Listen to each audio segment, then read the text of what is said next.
Okay, class, we're going to continue with the leaf drawing that is due right around the corner here. And I was trying to think about how to simplify it a little bit by just showing you the basics of watercoloring. Watercoloring can be fun.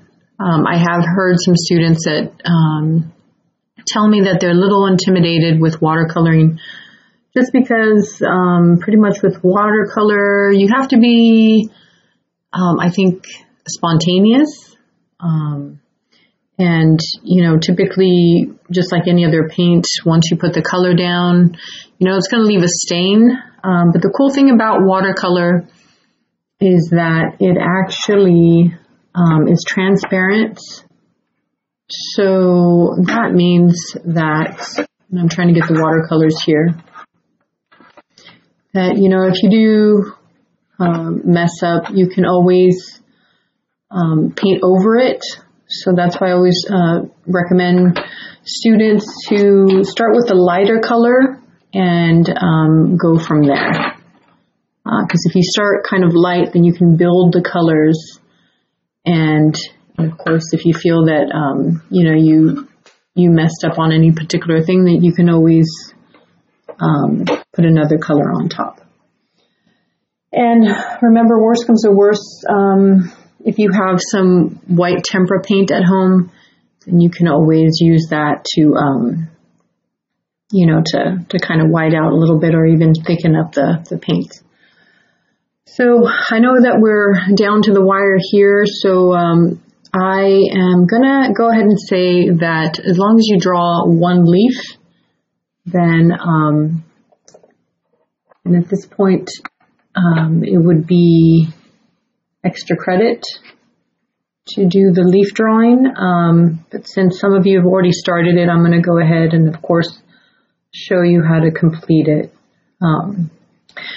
So I thought, I always expect of my students, or expect of myself, what I would expect of my students. So I was trying to think, okay, I remember I've done a leaf watercolor in the past. And as I mentioned before, the reason why I only did one is I wanted to kind of make it pretty realistic. I want it to pop out. So, that's why I took the time to add the shading in the background with a pencil. And then I also, wanted to just really focus on the detail. So that's why I did only one, when I did my own leaf drawing. So I thought, you can also focus on only one if you'd like. If you've already filled your composition, if you've already done this here where you've added multiple leaves, that's okay. That would only mean you would get more points for extra credit, which is always nice. So ultimately, it's never time wasted when you are, doing some art, because the idea is that it's supposed to be relaxing, it's supposed to be fun, but I do understand as a beginning student, sometimes students get a little stressed out because they want things to look a certain way, so sometimes that can be challenging. So my intention with this composition here was to show a balanced composition, and you hear me saying composition quite a bit, just as you would compose in your English class with words, a paragraph to convey a message, convey poetry, or convey anything that it is that you're trying to convey via a composition. It's the same way with art. When you're composing a space, then ultimately you're trying to show your audience a particular thing. So in this sense, we're not trying to create any, super statement other than leaves maybe falling or maybe leaves on the ground, especially in the way that I've kind of combined them where they're overlapped. So they're not separate from each other. This obviously is not a design. I'm not focusing on repetition of shapes. Although, the leaves are repeated, they all have their own shape, even though it's a similar shape. But it's definitely not a pattern. So if anything, if we want to talk about the principles of design, then we are focusing on a balanced composition where we have a balance between the negative and the positive, as I mentioned before. And this will show up on a final, so that's why I'm trying to be pretty explicit about it, that you understand that with a composition, it's not the best composition in the world, I guess, just to have one item right in the middle. Some people would say that's, pretty simple, but depending on your personality, on your temperament, this, or how much time you put into something that's realistic, this might be all that you need to do to make it look interesting to yourself and to other people. So I don't know. I like this leaf. I hope you enjoy it as well. And so what I'm going to do is, for sake of time, I don't think I'm going to be able to draw all of these or show you a demonstration on drawing all of these. What I have done, I believe, is I've already shown you how to draw at least one, right? So the last video I did show you how to begin the leaf drawing. So I asked you to focus in on all the intricate detail of the veins, and I mentioned it was okay for you to trace, because in a beginning art class, as I mentioned, I typically tell students not to trace, but in this case, since we are in essence running out of time, the semester is coming to a close. So I wanted this to be a fun project. I didn't want to stress you out. So I realize you have several other classes that also require your attention. So I'm going to make it easy on you here and require only one leaf, and it will be for extra credit. Alrighty, so at this point, I have this drawn out, and so I'm going to focus more so on this one here. If you are only drawing one leaf, I would recommend, again, not having too much negative space. As an artist or as somebody who's learning about art, I think the biggest lesson would be trying to draw bigger, because typically beginning students will draw things smaller than they actually are. So the visual standard here is to, draw from observation, from actually looking at what it is that you are drawing, because that is basically the best way to learn how to draw. All right. Okay, so I'm trying to find which colors I want to imitate, and I'm digging the colors on this one here. And I've also mentioned a couple times,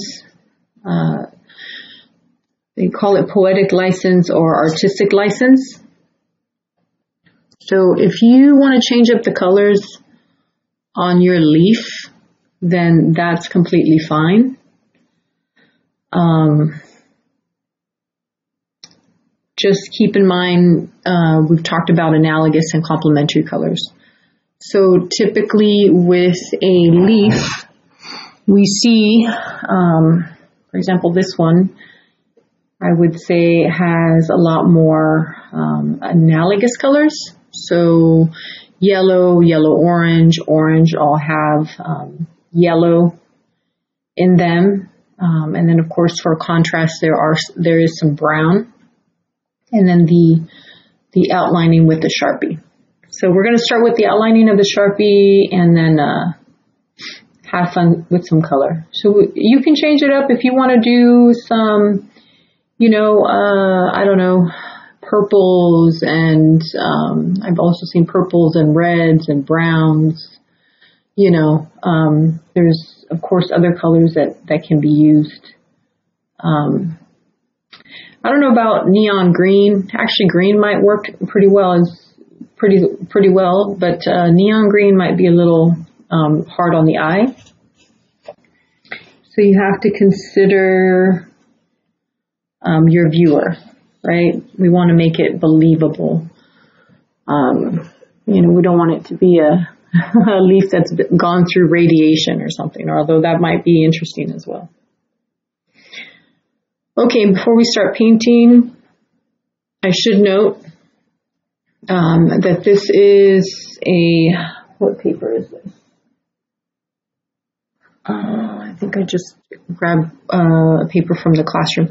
This, I believe, is Bristol board, Bristol paper. I believe it's a multimedia paper, so it should work with watercolor. We're going to find out soon. So the thicker the paper, the better with watercolor.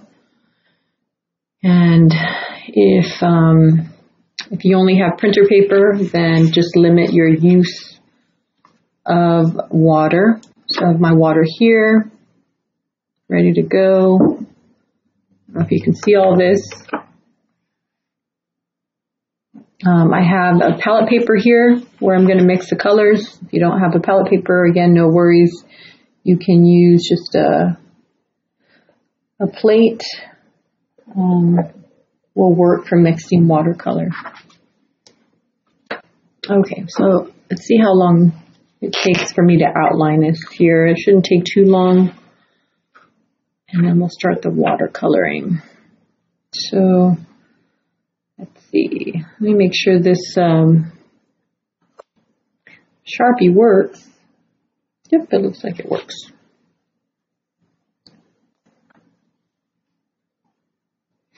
So I'm going to demonstrate outlining just because you might be wondering, okay, Ms. Barajas, we know how to outline.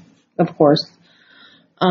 You'd be surprised how many beginning students who have not ever taken art, not even in middle school, will kind of look at me blankly when I say, okay, you're ready to outline. They don't understand that outlining ultimately means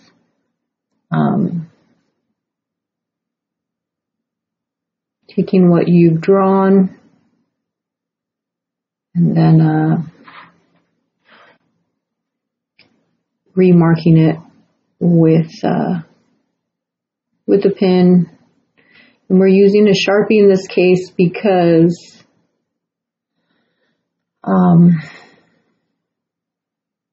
we're going to be putting watercolor on top.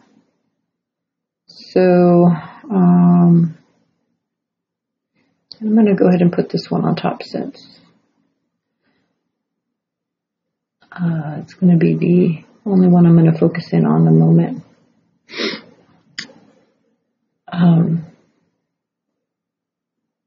So we're using Sharpie just because it does not mix with water. So you can use watercolor and it's not water soluble.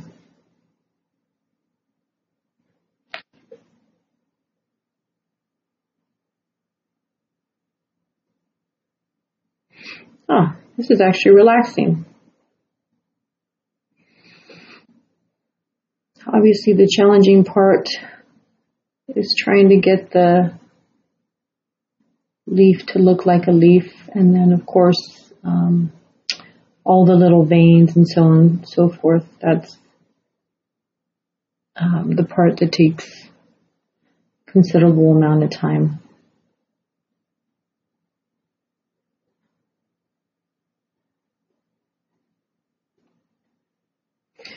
Excuse me.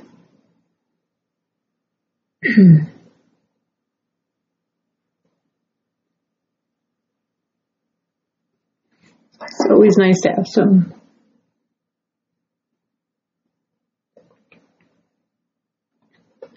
coffee nearby to make it happen.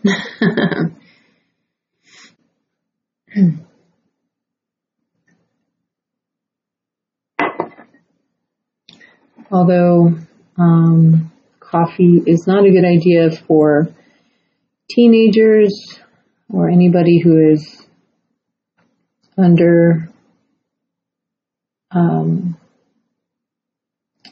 18, from my understanding, it can stunt your growth. Also, coffee, if you're having it with breakfast, will make it to where it doesn't allow for certain nutrients to be absorbed, is what I actually found out the hard way. Many women struggle with anemia, I guess they said it in Spanish. And when you drink coffee,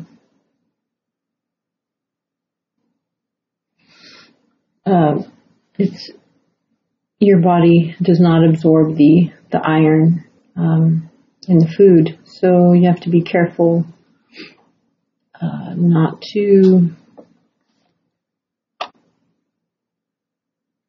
drink coffee when you're having breakfast, which millions of Americans do, but it actually makes it more difficult for your body to absorb iron. So you thought this was just going to be an art class. Okay, let's see. I have an issue here. I have one leaf on top of another.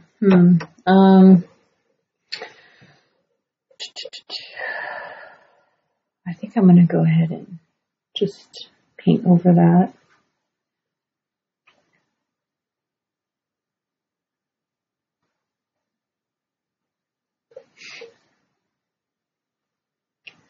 You guys, please notice that when you're drawing, your brain really is using another part of your brain.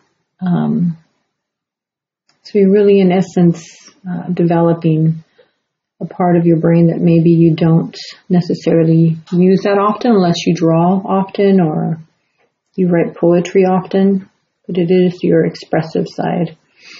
And I'm noticing that every time I talk, I'm in essence distracting myself. So I'm going to try to to be silent so I can focus in on what I'm doing here.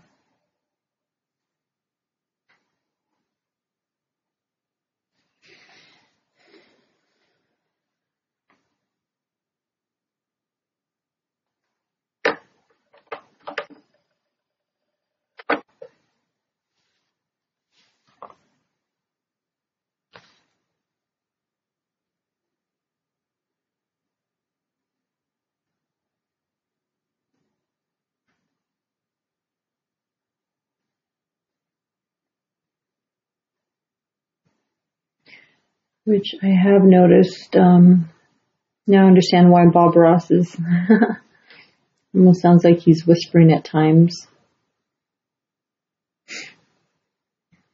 I have noticed some people are afraid of the silence.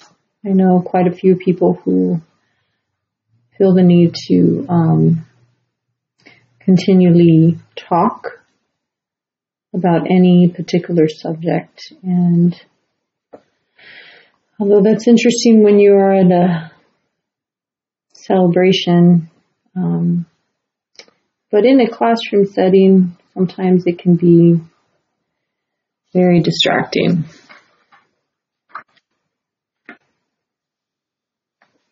So I have to remind myself,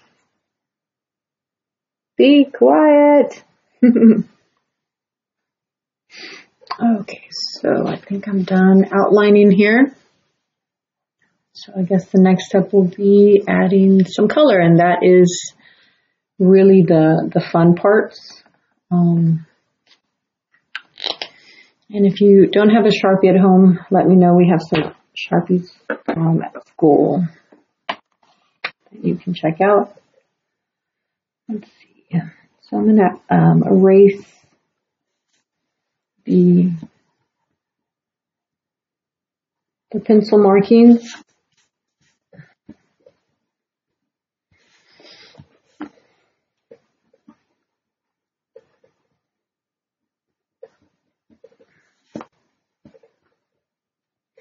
And the watercolor part will go fairly quickly because we're doing what's called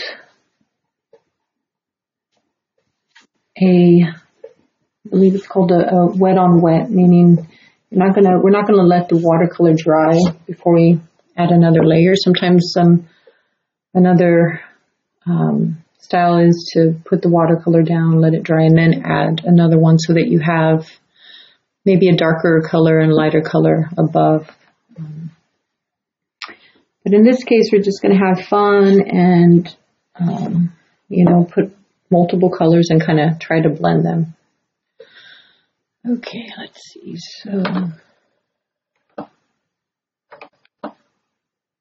So there's at least one leaf there. And here is my palette paper. Here's the leaf that I'm kind of trying to imitate here. And so of course you want, what else do we need? We need some watercolor and brushes. So since this leaf is pretty small, you want to choose some smaller brushes. So this is the one we typically, that comes with the watercolor container.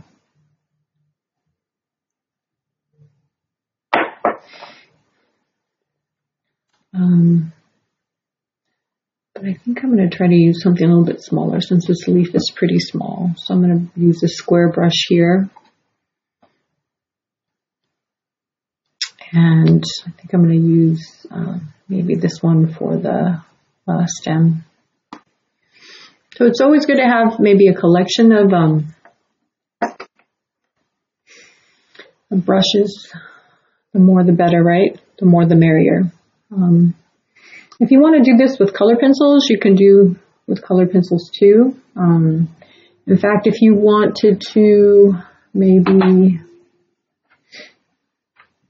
add some texture with the color pencils, if you notice there's some spots where maybe there might be, I don't know, I don't want to call them stains because they're not stains, but some blemishes maybe, or some areas of contrast, then you could always take color pencils and kind of do, here and there. Also for the shading underneath. So I'm going to leave the shading underneath for last. Okay, here we go. Watercoloring 101. Okay, I'm noticing yellow and blue are typically the colors that are first to go. I think it's because we use yellow quite a bit in the recent assignments that we've done. Okay, so here's the water. I don't know if you can see all this.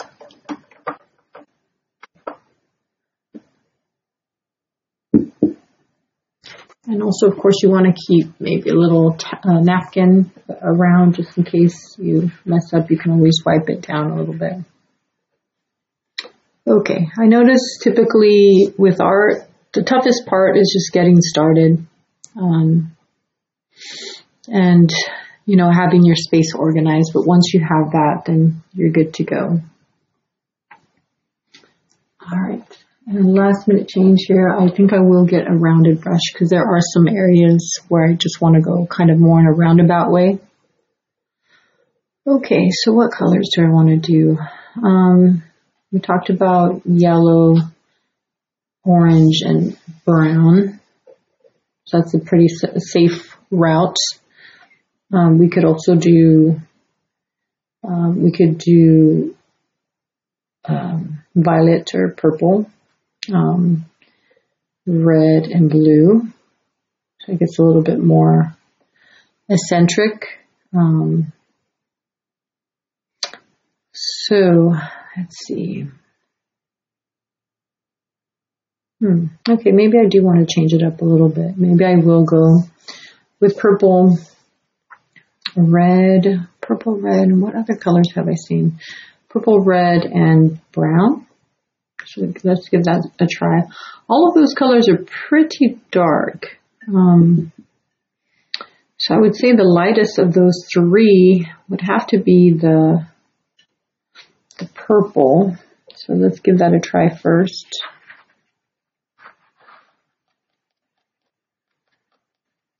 And remember that if you are using printer paper, you want to go easy on the water. And you know what? I'm going to get a piece of paper so I know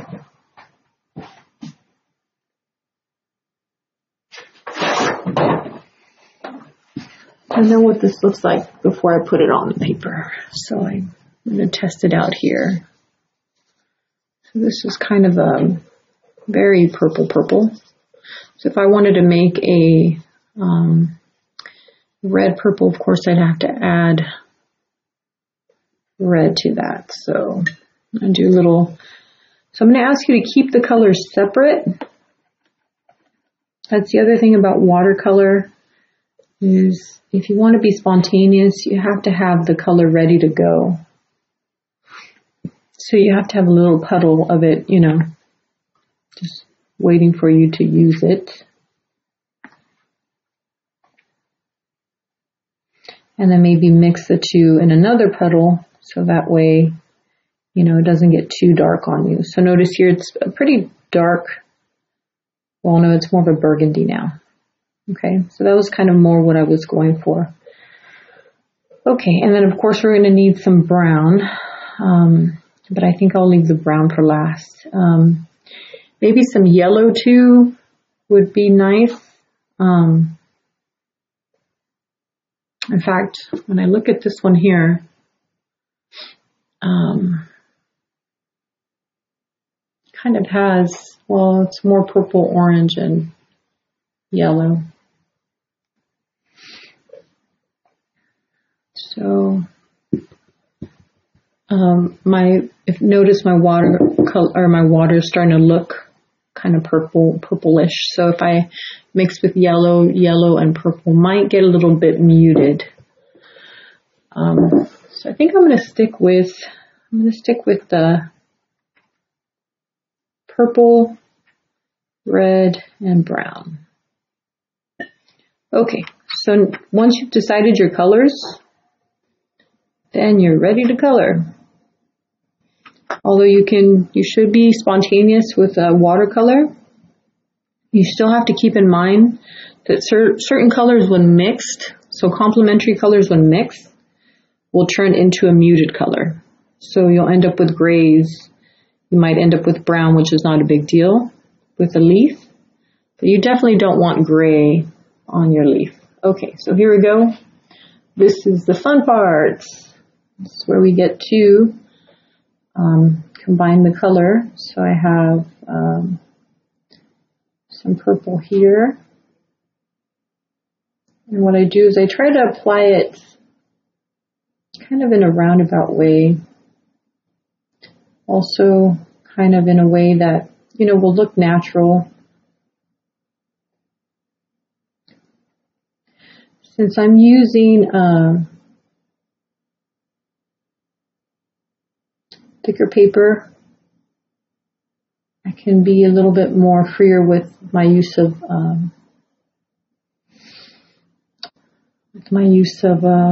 water. Uh-oh. Okay, how do I?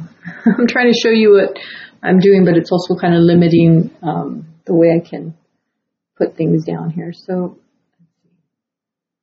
what I'm doing is I'm kind of starting with a base of purple, and then I'm going to go in and add the red. Hopefully you can see what I'm doing here. I wanted to do wet on wet, and it looks like the paint's already drying up on me, so I have to kind of hurry to do the red. So that's what we talk about, being spontaneous with the watercolor. So notice trying to put the red on top of the wet purple.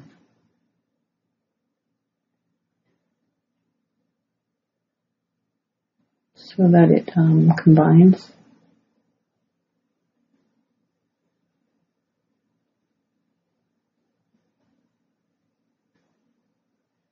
So see how it's, when the watercolor's so wet, it combines pretty effortlessly, or it should anyways.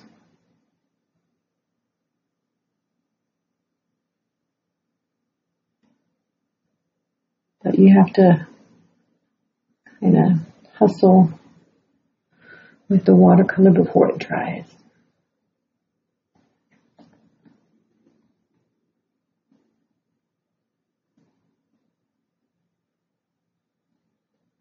And the beauty of having thicker paper is that you can do multiple layers, and the paper shouldn't rip on you. So if you're still needing supplies, there are supplies in the library for you.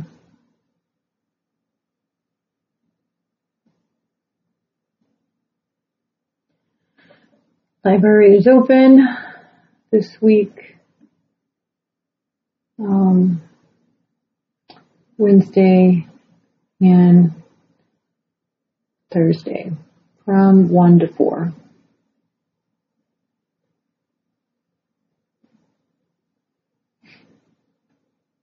Hey guys, I want to try to lighten this up a little bit. So what happens if I add yellow? What happens when you mix yellow and purple? Oh no, those are complementary colors. What happens when we mix complementary colors? It turns gray.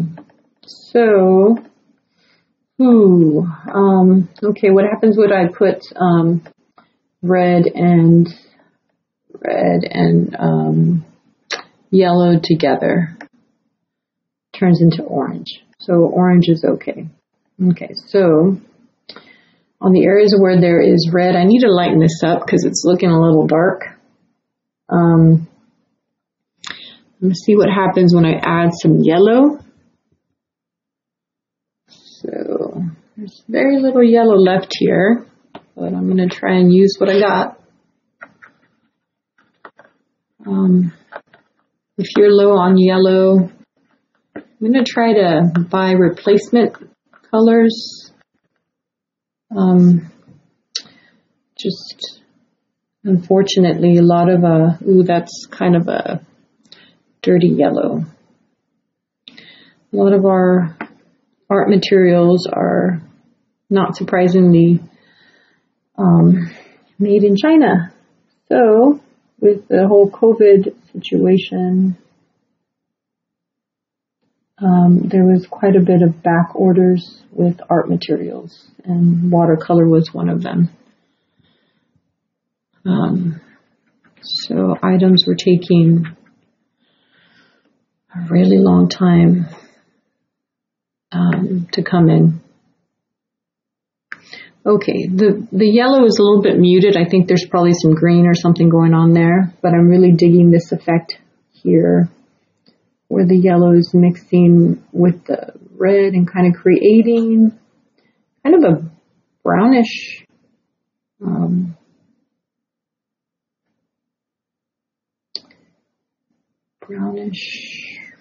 don't know, whatever, I'm not sure what color to call that. Just, again, be careful not to put it on the purple, because purple and Purple and yellow, I don't think are gonna make a very cool color. Well, right now these are all kind of mixed. So really the fun part on this assignment is where you get to mix the colors. And if you know what colors to mix and not to mix, then it's pretty fun. But if you mix the wrong colors, then oh well, you just learned what colors not to mix.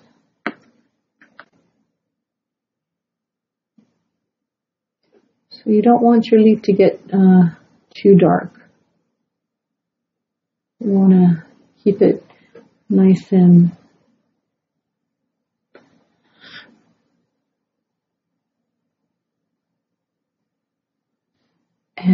bright in certain areas.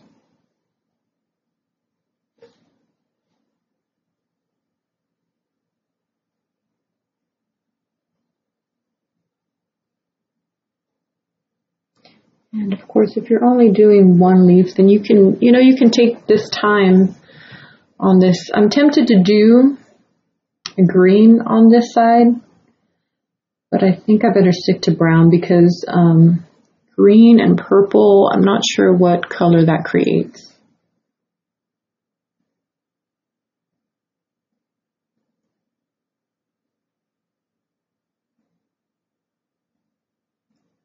So the yellow kind of is looking brown to me.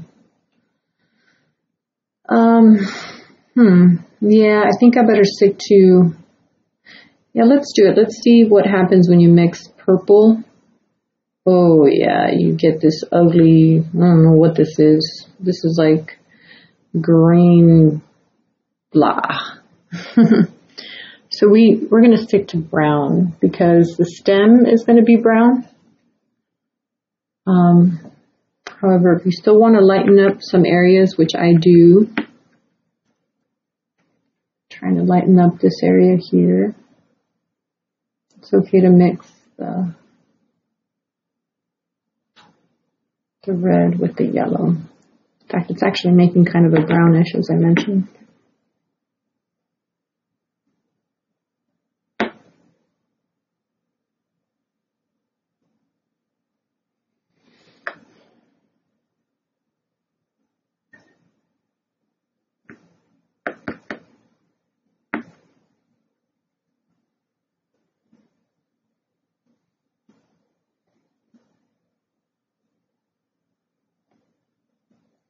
I had way too much water there.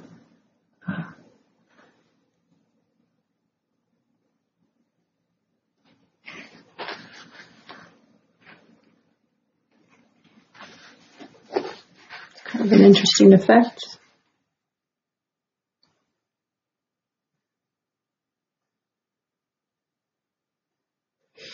Actually, you know what? Maybe I'll go in with some red here. Oh, maybe some yellows here.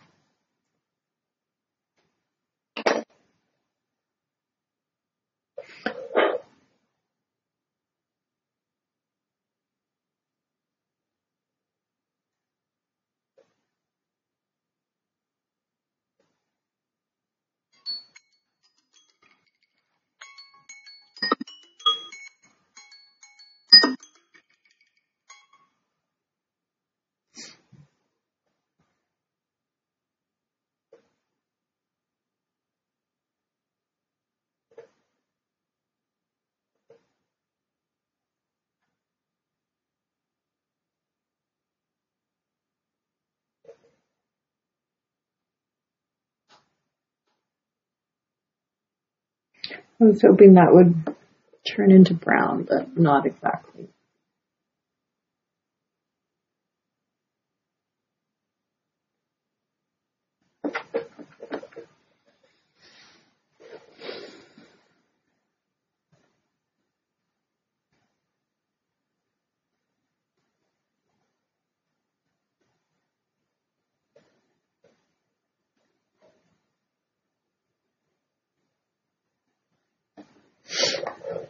Okay, so here, I think I'm going to go in with some red.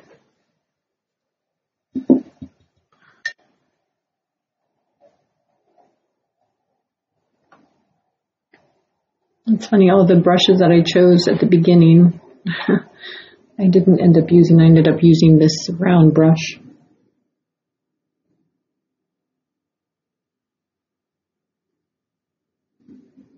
Probably because to do it quickly, you do need a brush that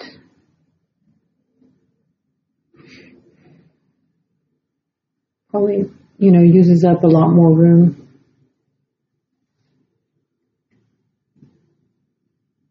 Okay, don't want the red to be overbearing either, so you don't want it to look like it's bleeding. We want it to kind of blend in with what we have already. I was hoping it would turn into more of a brownish, kind of like what we have here. So, kind of tempted to do more purple now, but kind of have to do red here because we have the yellow. So again, the tricky part is knowing your colors, knowing that complementary colors don't mix so great when you're working, wet on wet here.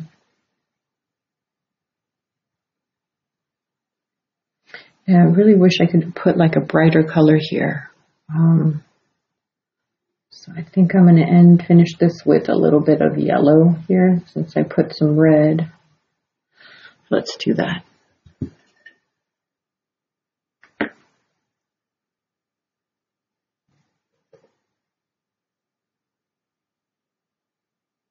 It's really challenging to stay within the lines here, but the Sharpie kind of helps